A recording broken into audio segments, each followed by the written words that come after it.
Hello my dear student, आप सभी का इस ऑनलाइन प्लेटफॉर्म पर स्वागत है। आज हम एक वापस नई class kinetic theory and thermodynamics की लेकर आए हैं, part number 36। Okay, part number 36 के अंदर अपन देखेंगे कि इससे पहले थर्मोडायनेमिक्स के अंदर अपन ने देखा कि कार्नोट साइकिल को अच्छे से समझ लिया था और इफिशिएंसी ऑफ कार्नोट साइकिल, उसमें इंजन की जो दक्षता आई थी नीटा बराबर अपने को पता 1 - T2/T1 यही थी और इससे रिलेटेड अपन ने न्यूमेरिकल सोल्व किया था। इस दक्षता को अपन ऐसे और चेंज कर सकते हैं, ठीक है। इस जो इफिशिएंसी का फॉर्मूला है तो इसको अपन वापस चेंज कर सकते हैं। इससे रिलेटेड न्यूमेरिकल अपन ने देखा थे और क्या गया टोटल वर्क, कार्नोट चक्र में टोटल वर्क भी अपन ने निकाल लिया था। तो चलो आइए आज अपन इसको कैसे चेंज कर सकते हैं इफिशिएंसी को, वो हो जाएगा आपका एक छोटा सा टॉपिक है आपका, वो कराता हूँ मैं आपको कि फिर उसके भी अपन न्यूमेरिकल करेंगे, क्योंकि कार्नोट साइकिल पे आपको न्यूमेरिकल पूछ सकते हैं एग्जाम में। तो आपका टॉपिक है रुद्धोष्म प्रसार अनुपात के पदों में दक्षता। रुद्धोष्म प्रसार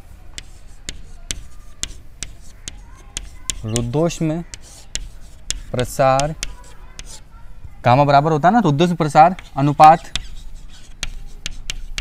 के पदों में, एक वो तो था समतापी रूप में, ये होगा रुद्धोष्म प्रसार अनुपात के पदों में दक्षता, अनुपात के पदों में दक्षता, ठीक है, जिसको अपन इंग्लिश में लिखेंगे कि efficiency in terms of efficiency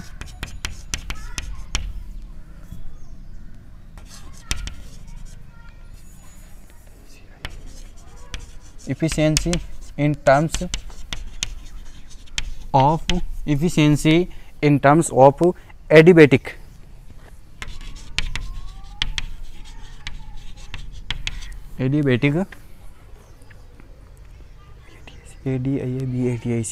expansion ratio okay. रुद्धोष्म प्रसार के अनुपात के पदों में दक्षता, ओके। रुद्धोष्म प्रसार अनुपात के पदों में अपने क्या बतानी दक्षता, तो अपना दक्षता का फॉर्मूला वापस कैसे चेंज होगा अपने को पता है। चूंकि रुद्धोष्म प्रक्रम में, चूंकि देखिएगा आप रुद्धोष्म प्रक्रम में, चूंकि रुद्धोष्म प्रक्रम में जो अपन न्यूमेरिकल सोल्व किए थे वहां पर आया था अपने पास, रुद्धोष्म प्रक्रम में वक्र BC एवं रुद्धोष्म प्रक्रम में वक्र BC एवं DV वक्र में, BC एवं DA वक्र में, जैसा कि अपने को पढ़ा था, अपने पहले सोल्व किया था। आइए मैं थोड़ा आपको डायग्राम बना देता हूँ, डायग्राम के अनुसार अपन देखते हैं। ये अपना डायग्राम था, ठीक है। यहाँ पर A से वो B पर पहुँचा, B से वापस C पर आया, C से D पर गया और D से वापस A तक चला गया। A B C और D यही था। अब ये आपको पता समतापी, ओके, ये भी आपका समतापी और ये था आपका रुद्धोष्म, ये आपका रुद्धोष्म और ये आपका क्या था रुद्धोष्म, ठीक है, ये भी आपका रुद्धोष्म था। तो अब देखिए रुद्धोष्म प्रक्रम में वक्र BC और DA, BC और DA दोनों आपके रुद्धोष्म प्रक्रम है और उसके लिए अपने पास एक इक्वेशन आई है जो मैं लिख रहा हूँ यहाँ पर, VB अपॉन VA बराबर VC/VD बराबर VC/VD। जब अपन ने कार्नोट चक्र में किया गया टोटल कार्य, पार्ट नंबर इसका आप 34 देखना, उसके अंदर अपने पास ये वैल्यू चाहिए कि VB/VA बराबर VC/VD। आयतन को अपन ऐसे सेट कर सकते हैं या इसी मान को आप ऐसे लिख सकते हो, कैसे कि इसी मान को आप ऐसे लिख सकते हो कि इसी को आपने चेंज किया कि VC/VB बराबर VD/VA, ठीक है। मतलब VB आपका यहाँ चला गया और VD आपका यहाँ चला गया, इन दोनों का आपस में एक दूसरे क्या हो गया इंटरचेंज हो गया। तो इंटरचेंज होने का मतलब VC/VB बराबर क्या हो गया VD/VA, और इस अनुपात को रुद्धोष्म प्रसार अनुपात गामा कहते हैं। इस अनुपात को रुद्धोष्म प्रसार अनुपात गामा कहते हैं। रुद्धोष्म प्रसार अनुपात, इसको अपन गामा से लिखते हैं, गामा कहते हैं, ओके। ये होगी डेफिनेशन। इस प्रकार जो अनुपात होगा ना, या तो VC/VB हो या क्या हो VD/VA, एक ही समझेगा VC/VB। जब दोनों एक ही वक्र पर दोनों पॉइंट का आयतन या इधर वाले वक्र पर दोनों पॉइंट का आयतन, यही क्या कहलाता है आपका रुद्धोष्म प्रसार अनुपात कहते हैं। अब क्यों कैसे लिख सकते हैं अपन कि अर्थात रो बराबर इधर से क्या हो गया आपके पास VC/VB, ये आपका किसके बराबर होगा VD/V। ओके, इसको अपन ऐसे भी लिख सकते हैं, इसको अपन ऐसे भी लिख सकते हैं। फिर आप आगे देखिएगा कि हम जानते हैं अपने पास एक वैल्यू और आई हुई है, हम जानते हैं यहाँ से अपने पास दो पार्ट हो जाते हैं। हम जानते हैं कि T1/T2 ये आपका मान किसके बराबर आया हुआ है, ये आपका मान बराबर आया हुआ है VC/VB की पावर गामा -1, VC/VB की पावर गामा -1। पीछे सॉल्व करना, अपन ने किया था ना कार्नोट चक्र में किया गया टोटल कार्य, उसके अंदर यह है, या VC/VB का मतलब भी गामा हो गया। तो इसका मतलब क्या हो गया आपके पास कि T1/T2 बराबर गामा, रुद्धोष्म प्रसार अनुपात रो कहेंगे, गामा नहीं सॉरी, रो बराबर रो की पावर गामा -1। ठीक है, रो की पावर गामा -1, या इसको अपन ऐसे लिख सकते हैं कि T2/T1, इसको अगर आप चेंज करोगे तो आपके पास एक बार मैं लिख लेता हूँ ना, T2/T1 बराबर 1/रो, उल्टा हो जाएगा, तो 1/रो की पावर गामा -1। ओके, T2/T1 बराबर 1/रो की पावर गामा -1। अतः दक्षता क्या हो जाएगी, अतः दक्षता, इसका फॉर्मूला होता है अपने पास, अतः दक्षता नीटा बराबर 1 - T2/T1। तो यह अपने पास क्या हो जाएगा, नीटा बराबर 1 - T2/T1। T2/T1 की जगह अपन क्या लिख सकते हैं, 1/रो, 1/रो की पावर गामा -1। ये हो गया आपका फॉर्मूला कंप्लीट। ओके, ये एफिशिएंसी का फॉर्मूला कैसे चेंज हुआ, आइए अब अपन इसको आराम से धीरे धीरे समझ लेते हैं। ठीक है, कि अपने पास था कोई वैल्यू ऐसे कि रुद्धोष्म प्रसार अनुपात के पदों में एफिशिएंसी अपने को बतानी। तो चूंकि रुद्धोष्म प्रक्रम में BC एवं DA वक्र में, जैसा कि अपने को पता है BC और DA दोनों एक ही पॉइंट पर वक्र हैं, तो इसका मतलब अपन क्या लिख सकते हैं कि VB/VA बराबर VC/VD। इन दोनों को इंटरचेंज कर दिया तो VC/VB एक ही वक्र पर आ गया, VD/VA। तो इस अनुपात को ही अपन रुद्धोष्म प्रसार अनुपात कहते हैं। मतलब अपन कार्नोट चक्र के अंदर इंजन की दक्षता बता रहे, लेकिन वो कौन से, रुद्धोष्म प्रसार अनुपात में। तो अर्थात रो बराबर ही क्या हो गया, VC/VB या VD/VA। फिर हम जानते हैं अपन ने पीछे एक टाइम निकाला था T1/T2, वैल्यू निकाली थी किसके बराबर होती है, VC/VB की पावर गामा -1। VC/VB का मतलब ही रो है, तो इसका मतलब T1/T2 किसके बराबर हो गया, रो की पावर गामा -1। मैंने इस मान को उलट दिया, उलटने का मतलब अपने को दक्षता निकालनी है, तो T2/T1 बराबर क्या हो गया, 1/रो गामा -1। ओके, फिर अपने को पता है दक्षता का फॉर्मूला क्या होता है, नीटा बराबर 1 - T2/T1। T2/T1 का मान ये रहा, तो यानी रुद्धोष्म प्रसार अनुपात में जो नीटा बराबर क्या हो जाएगा, 1 - 1/रो की पावर गामा -1। ये आपका इफिशियंसी वाला फॉर्मूला पूरा कंप्लीट है। ठीक है, अब आइए अपन इससे रिलेटेड कुछ न्यूमेरिकल करते हैं। इससे रिलेटेड एक क्वेश्चन करता हूँ मैं आपको, कि अपना क्वेश्चन हो जाएगा, है ना, ध्यान से आप नोट्स वगैरह बनाओगे तो आपको सारी चीज़ें अच्छे से क्लियर रूप में समझ में आ जाएगी। आइए नोट्स वगैरह बनाते हैं अपन इस वैल्यूज के।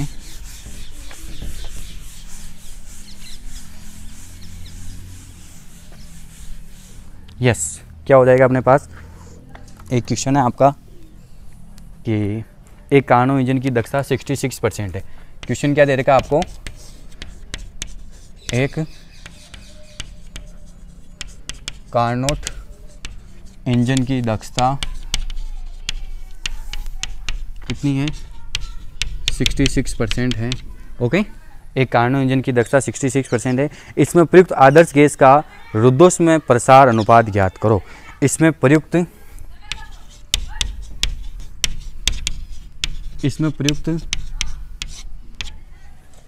आदर्श गैस का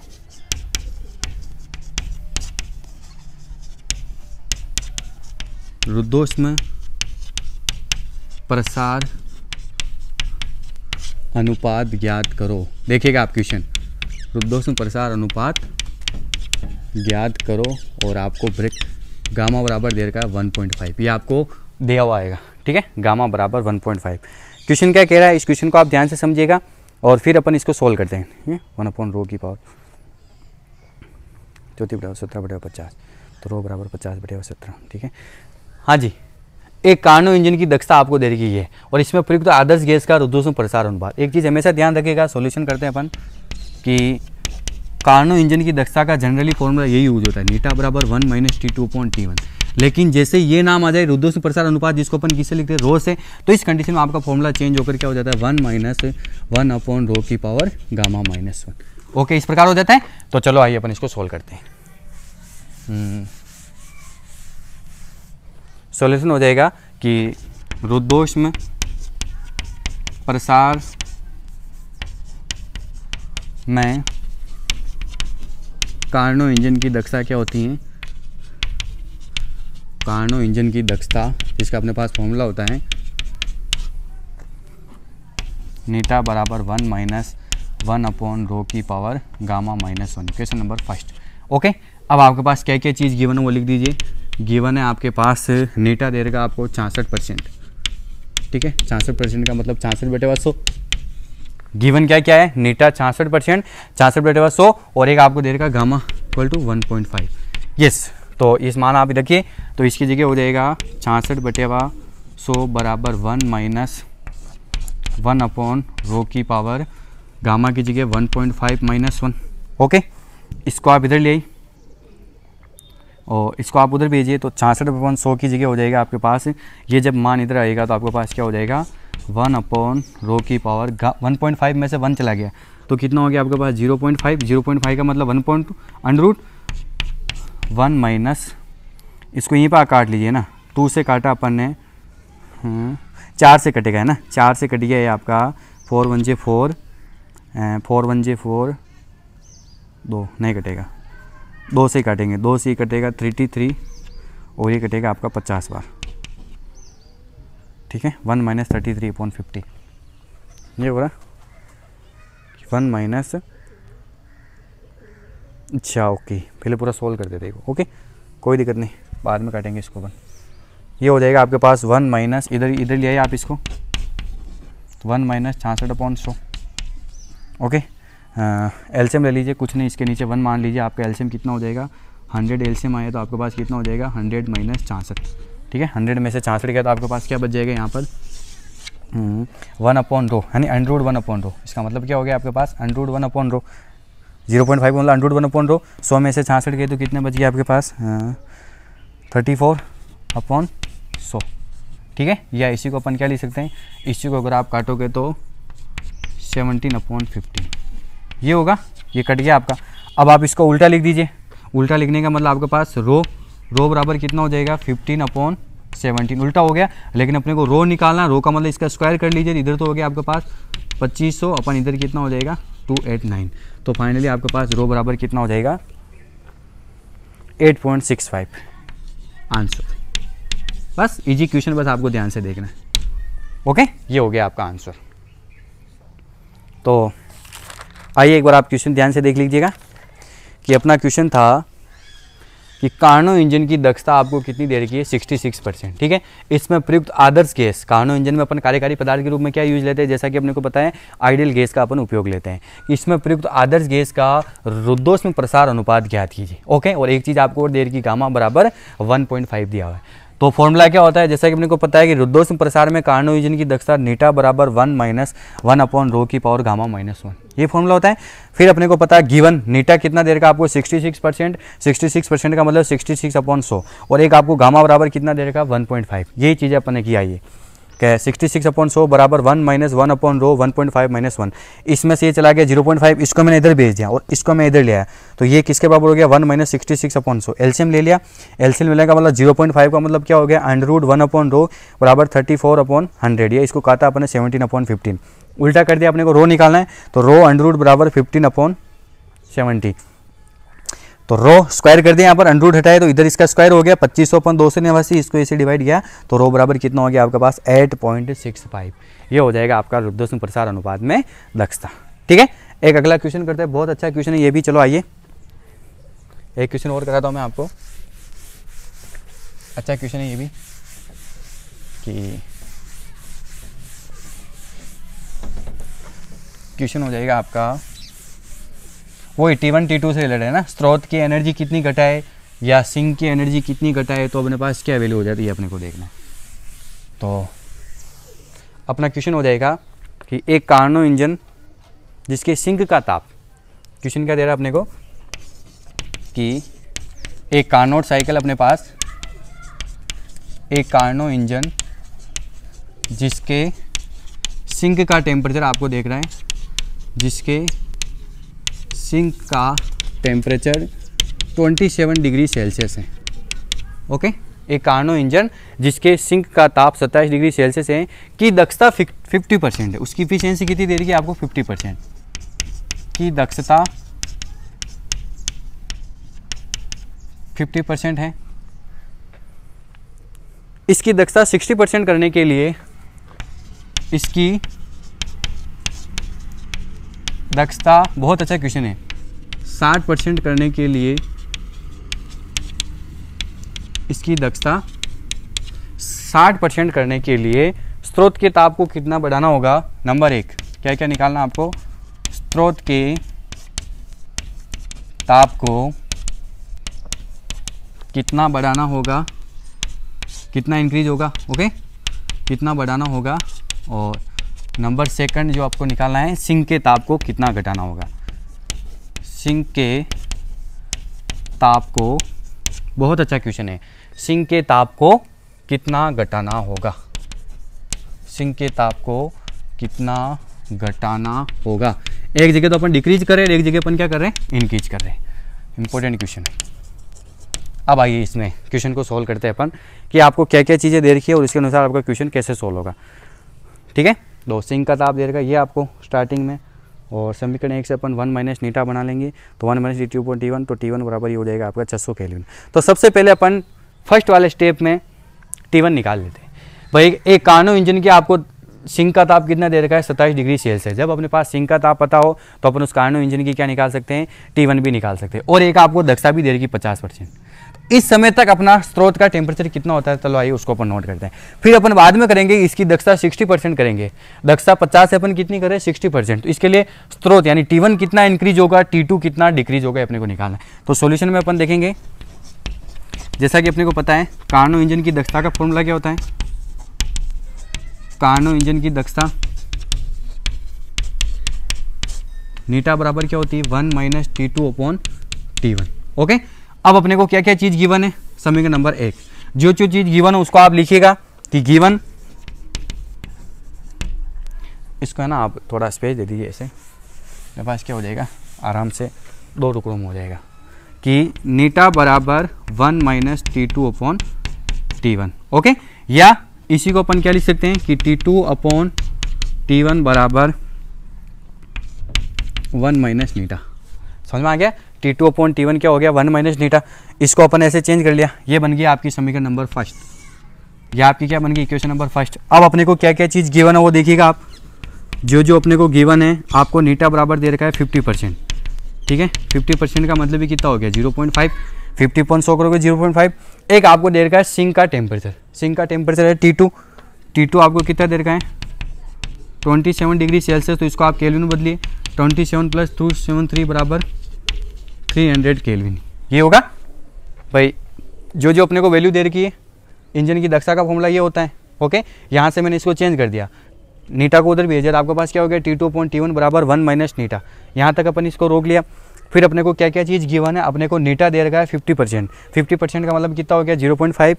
और एक आपको T2 दे रखा है 27 डिग्री सेल्सियस, जिसको आप केल्विन में चेंज करोगे तो 27 + 27 तो कितना हो गया? 300 केल्विन। तो समीकरण 1 से देखिएगा आप,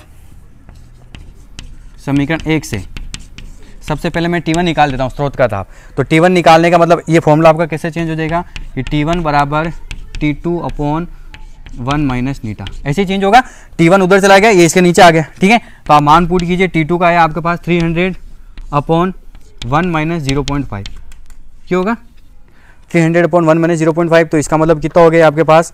T1 बराबर 300/1/2। ठीक है, तो T1 बराबर 600 केल्विन। ये भी आपके पास आंसर नहीं आया, ये अपने पास कुछ वैल्यू निकाल ली स्टार्टिंग में। स्टार्टिंग में आपके पास T1 कितना हो गया? 600 केल्विन। इसका मतलब एक कार्नो इंजन जिसकी सिंक का ताप आपको कितना दे रखा हो? 27 डिग्री सेल्सियस, और उसकी दक्षता 50% हो, तब स्रोत का ताप कितना हो जाता है? 600 केल्विन हो जाता है। यहाँ तक ठीक है। अब अपन उसकी दक्षता कितनी बढ़ा रहे हैं? 60%। तो अपना फॉर्मूला कैसे चेंज होगा? तो आइए, अपने को उसकी दक्षता 60% करनी है। तो 60% करने के लिए स्रोत का ताप हो जाएगा आपके पास वही है ना, जैसे अपने पहले किया वैसे के वैसे अपने सोल्व करना है। तो नंबर 1, दक्षता 60% करने के लिए सबसे पहले अपन स्रोत का ताप निकाल लें। स्रोत का ताप क्या हो जाएगा आपका T1 डैश। अब अपन क्या निकालेंगे T1 डैश। भाई ये कितना बढ़ाना पड़ेगा, सबसे पहले ये निकालो। स्रोत का ताप क्या हो जाएगा T1 डैश। देन दक्षता का फॉर्मूला क्या हो जाएगा अपने को पता है, नीटा डैश बराबर 1 minus T2 dash upon T1 dash. Okay, नीटा डैश बराबर 1 minus T2 dash upon T1 dash. अब आप इसको जैसा कि अपने को पता है T2 डैश है ना, अभी फिलहाल T2 डैश में अपन कोई चेंज नहीं करे तो T2 डैश आपका T2 के बराबर ही, और वो कितना है आपका 300 केल्विन। ध्यान रखिएगा, अपन सिर्फ यहाँ पर स्रोत के मान में चेंज कर रहे हैं। तो अपने को T2 कितना पता है 27 यानी 300 केल्विन है, वो का वही है। और ये आपकी नीटा डैश कितनी हो जाएगी, नीटा डैश आपकी 60% का मतलब कितना हो जाएगा 0.6। ओके, अब इधर अपने को स्पेस कम है, इधर आ जाइए आप यहाँ तक, ठीक है। तो आपके पास क्या हो जाएगा, अपने पास हो जाएगा यहाँ से है ना कि T2 dash upon T1 dash बराबर 1 माइनस नीटा डैश, या इसी को आप वापस चेंज कर सकते हो। कैसे, अपने को T1 डैश चाहिए तो T1 डैश बराबर कितना हो जाएगा T2 डैश अपॉन 1 माइनस नीटा डैश। ओके, तो आपके पास हो जाएगा ये T1 डैश बराबर T2 डैश तो वही 300 अपॉन 1 माइनस 0.6। ओके, तो ये हो जाएगा आपके पास 300 अपॉन 0.4। 300 अपॉन कितना हो जाएगा 0.4। और जब आप इसको सॉल्यूशन करोगे तो आपके पास T1 डैश हो जाएगा, T1 डैश बराबर 750 केल्विन। ठीक है, मतलब जब किसी इंजन की दक्षता 60% होती है तब उसके स्रोत का ताप कितना होता है 750 केल्विन। तो अपन ने कितना इंक्रीज किया, स्रोत के ताप को कितना बढ़ाया, तो अपन लिखेंगे कि स्रोत के ताप में वृद्धि हुई थी, स्रोत के ताप में वृद्धि T1 डैश बराबर पहले कितना था 600, 750 हो गया, उससे पहले कितना था 600, तो आपके पास कितना हो गया 150। तो T1 बराबर 150 केल्विन। आंसर, एक आंसर ही हो गया। भाई स्रोत के ताप को कितना बढ़ाना पड़ेगा, स्रोत के ताप को अपने को बढ़ाना पड़ेगा 150 केल्विन। अब अपने को देखना सिंक के ताप में कमी। क्वेश्चन आपस ध्यान से देखिएगा, लंबा क्वेश्चन है लेकिन बहुत ही अच्छा क्वेश्चन है कि एक कार्नो इंजन जिसकी सिंक का ताप आपको 27 डिग्री सेल्सियस दे देगा और उसकी दक्षता क्या है 50%। तब अपन ने सॉल्यूशन किया तो अपने पास T1 नहीं था तो T1 कितना आ जाता है 600 केल्विन। मतलब जब दक्षता 50% होती तब T1 तो आपका 600 केल्विन और T2 आपका कितना है 300 केल्विन। ये अपने को दोनों पता है। कब, जब आपकी दक्षता 50% हो। अब अपन चेंज कर रहे हैं कि अगर इसकी दक्षता 60% कर देते हैं तो स्रोत का ताप कितना बढ़ेगा। स्रोत का ताप बढ़ रहा है तो सिंक ऐसा कैसी रहेगा। अगले स्टेप में जब अपन सिंक को सोल्व करेंगे तो स्रोत का ताप ऐसा कैसी रहेगा। ठीक है, तो दक्षता 60% करने के लिए स्रोत का ताप हो जाएगा T1 डैश। उसके लिए देखिए आप T2 डैश वो का वही रहा और नीटा डैश कितना हो गया 0.6। तो नीटा डैश बराबर 1 minus T2 dash upon T1 dash, या T2 dash upon T1 dash बराबर 1 माइनस नीटा डैश। और इसको अपन ने सोल्यूशन किया, इधर से मैंने T1 डैश निकाला तो बराबर T2 डैश अपॉन 1 माइनस नीटा डैश। मान पता है T1 डैश बराबर ये 300 अपॉन 1 माइनस 0.6। इसका ऐसे सोल्यूशन किया तो आपके पास कितना हो गया 750 केल्विन। यानी जब दक्षता 60% हो जाती है तो T1 कितना हो जाता है 750 केल्विन। यानी स्रोत के ताप में वृद्धि कितनी हुई, T1 बराबर 750 माइनस 600, इसमें से माइनस कर दिया तो 150 केल्विन। यानी स्रोत का ताप कितना बढ़ जाएगा 150 केल्विन। अब अपने को सिंक का ताप देखना है, इसी का सेकंड है ना, उसी को अपन डायरेक्ट करेंगे ऐसे, ध्यान रखिएगा ये है ना। नंबर सेकंड, सिंक का ताप, इसको आप बना लीजिए T2 डबल डैश। जैसा कि अपने को पता फॉर्मूला नीटा डबल डैश बराबर 1 minus T2 double dash upon T1 double dash. Okay, इसको इधर ले आइए आप, जैसा अपन करते आ रहे हैं। तो अपने पास क्या हो जाएगा 1 माइनस नीटा डबल डैश बराबर T2 double dash upon T1 double dash. ठीक है, T2 डबल डैश चाहिए आपको तो T2 डबल डैश बराबर कितना हो जाएगा 1 माइनस नीटा double dash upon T1 dash या T1 डबल डैश। बाकी का मान ऐसा कैसे ही T2 डैश। ठीक है, तो आपके पास कितना हो जाएगा 1 माइनस नीटा वही 60% है तो 0.6 इंटू T1 डबल डैश, यानी सिंक का ले रहे तो स्रोत का ऐसा कैसे रहेगा इंटू 600। ओके, जब आप इसको मल्टीप्लाई करोगे तो आपके पास T2 डबल डैश कितना हो जाएगा, T2 डैश हो जाएगा आपके पास 240 केल्विन। कितना हो गया 240 केल्विन। 240 केल्विन होने का मतलब सिंक के ताप को कितना घटाना होगा। तो सिंक के ताप में कमी कितनी आई, यहाँ पर एक लाइन लिख दिए आप ऊपर, सिंक के ताप में कमी, सिंक के ताप में कमी कितनी हुई भाई, पहले कितना था 300 माइनस 240, यानी 60 केल्विन। आंसर पास ऐसे अपने को आंसर देना। कंप्लीट क्वेश्चन कि सिंक के ताप में आपके पास कितनी कमी हो जाएगी, अपने पास कमी हो जाएगी कि 60 केल्विन। स्रोत का ताप कितना बढ़ा, जब दक्षता 60% हो जाती है स्रोत का ताप हो जाता है 750 केल्विन, यानी कितना इंक्रीज हुआ, 600 पहले था 750 हुआ तो 150 केल्विन। और सिंक का ताप का अपन ने सॉल्यूशन किया तो सिंक का ताप कितना है 240 केल्विन, यानी पहले 300 था, इसमें से माइनस किया तो 60 केल्विन। ओके, तो आज के लिए बस इतना सही। उम्मीद करूँगा कि आपको क्लास अच्छे से समझ में आई हो। एक ही टॉपिक था अपना और अपने 2 न्यूमेरिकल अपने अच्छे से सोल्व कर लिए। तो